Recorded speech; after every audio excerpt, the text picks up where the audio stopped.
When discussing YouTube's algorithm, it is easy to paint YouTube as an overlord, tossing chaos and disorder into an unstable platform that has no real alternative. However, this is not the case, at least not exactly. When we view the algorithm from YouTube's perspective, we can quickly recognize that despite the image of YouTube being all-controlling, it is in fact YouTube that is controlled. The clearest example of this can be found in YouTube's struggle with COPPA. Initially, the fault can be tracked to YouTube for violating COPPA by collecting user information of those under the age of 12 without consent. However, the solution to this issue has been that YouTube and YouTube channels are made responsible if their content is marked as kid-friendly, rather than viewers being directed based on their age.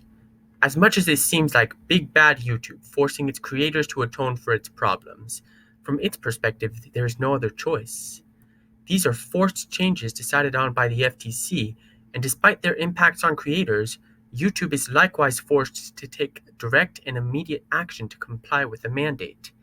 The changes brought about by COPPA led to immense bias towards certain YouTube content, as some creators were less likely to be able to support themselves. But this is not due to direct bias by YouTube against these creators. Rather, YouTube is forced to take action without the ability to please both the government and the YouTube community. One other major issue YouTube has to deal with is advertiser satisfaction. YouTube's core profits come from advertisements, and the funds advertisements raise allow YouTube to make its platform completely free to use. However, this gift is also a curse for YouTube, as whenever some controversy occurs, such as the PewDiePie scandal, advertisers tend to pull their funding until the issues are fixed, despite the blame falling largely on individual creators.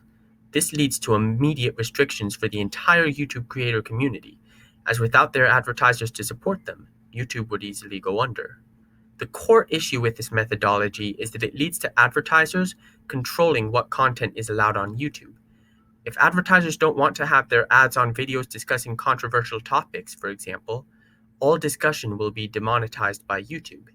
Even if certain content would normally be allowed, YouTube has to take the safe path and demonetize any content which may violate its guidelines or advertiser preferences to prevent mass incidents.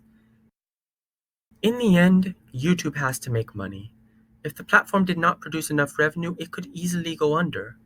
Additionally, it does have some desire to keep its creators satisfied, as they produce the content that attracts advertisers.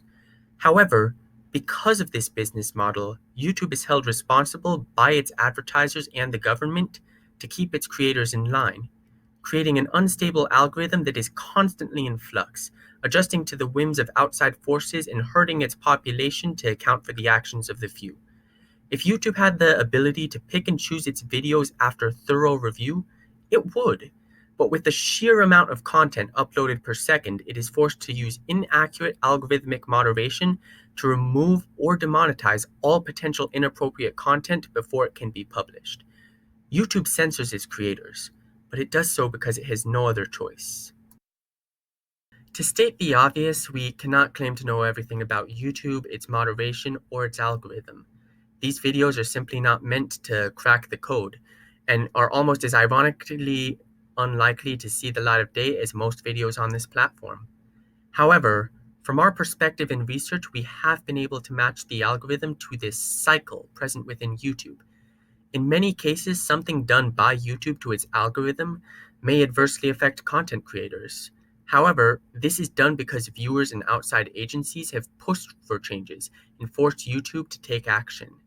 Likewise, the algorithm itself has hurt these viewers, be it through the rabbit hole style of content recommendation or the toxic content creators that it can recommend that populate YouTube's ranks right beside the innovative.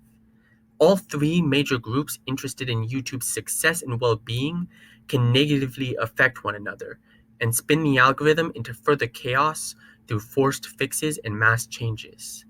However, be this the case, the problem the algorithm poses still remains. How can it be unbiased while still guarding against hate speech? How can censorship be avoided without letting pedophiles and predators roam free? What is the balance that must be struck between equal representation on the platform and viewer satisfaction?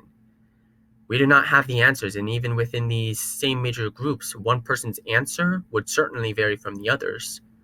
However, if we ever hope to fix the algorithm for the general good, we must approach its purpose and functionality from the perspectives of all who are affected by the platform and what it can represent.